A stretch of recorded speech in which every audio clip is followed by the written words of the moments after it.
Hi guys, and welcome to a rough today's task. For today's task, I'm going to show you a trick I just learned, but I'm going to give you an update on the house.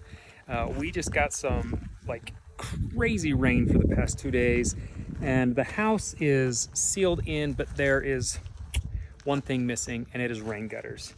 And I have had my rain gutter guy on the schedule for about a month and a half. He was supposed to be here 2.5 weeks ago and just didn't come, kept stringing me along. I tried to get a date and he didn't come. So I actually called him in the midst of the rain today and the turmoil that was going on here, and I fired him. So I guess I fired my first contractor.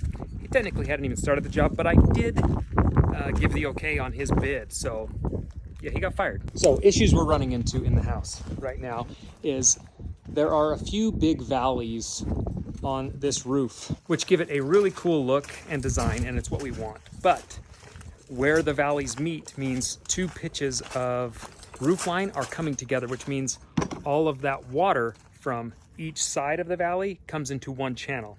Not a problem if you have rain gutters. We do not have rain gutters in. They should have been in, but they're not. So they've caused us some problems. They did allow us to find some things though.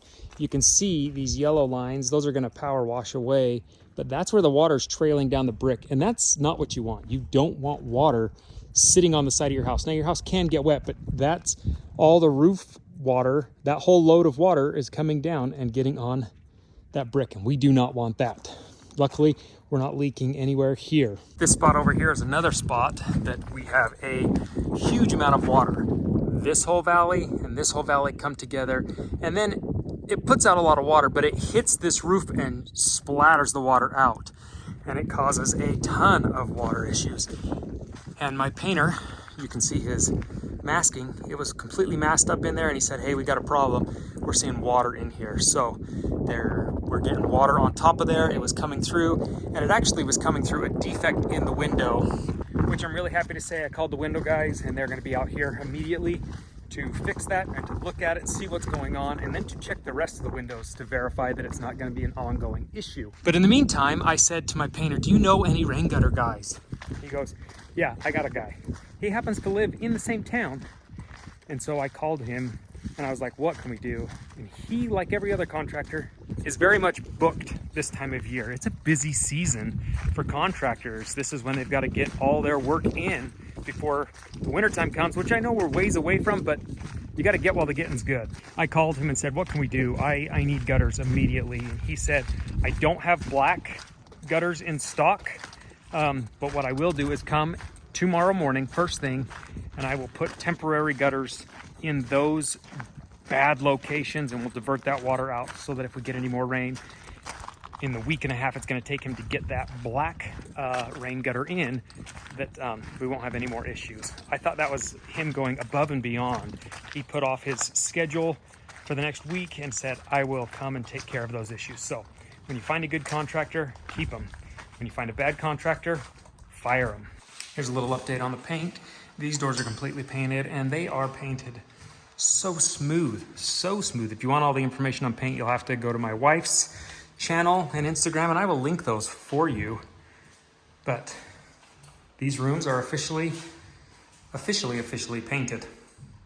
Look at that. Oh, that's pretty. I like it. Where I am now working is in this mechanical closet.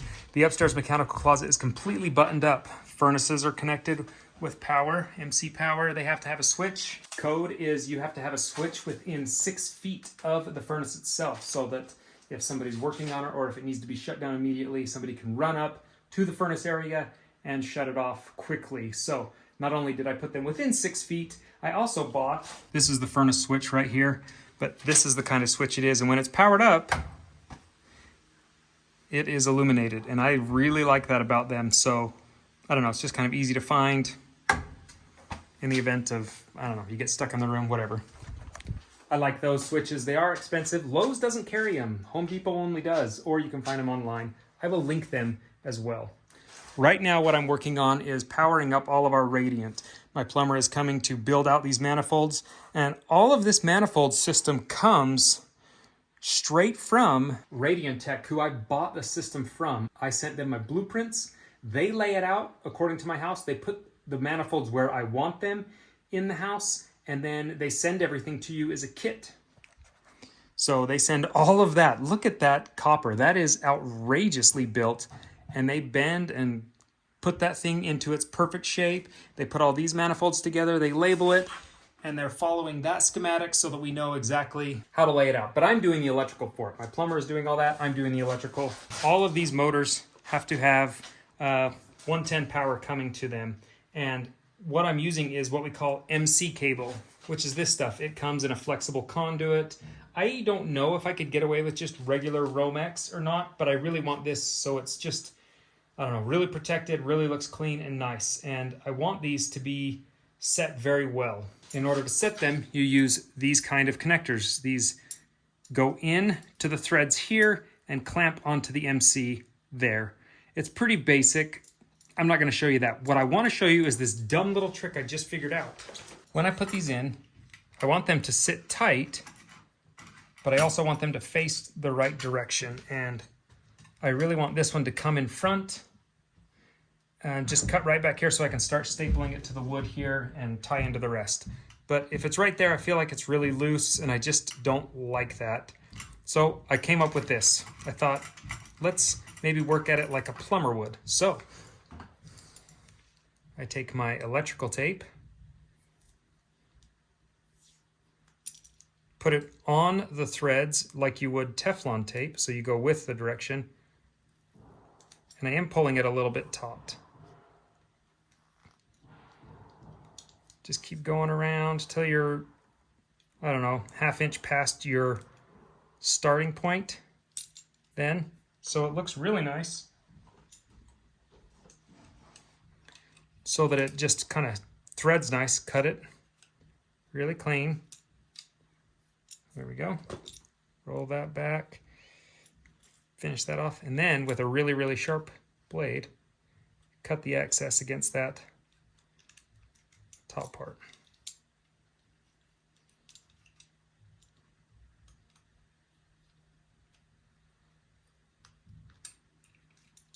Now when I thread this in,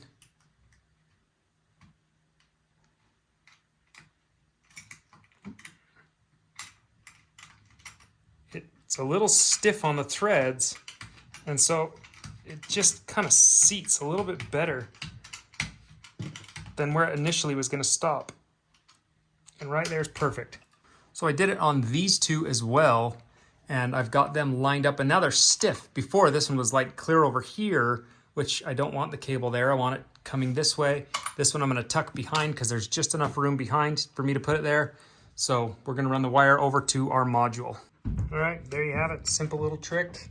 Now we've got everything set and ready to start wiring in our water pumps for this hydronic system. If you guys are not caught up on our videos, definitely click that notification bell so that you don't miss out on any. And if you want to go back and check all of our videos in the playlist, I will link that down below. Until next time, we'll see you guys later. Bye, guys.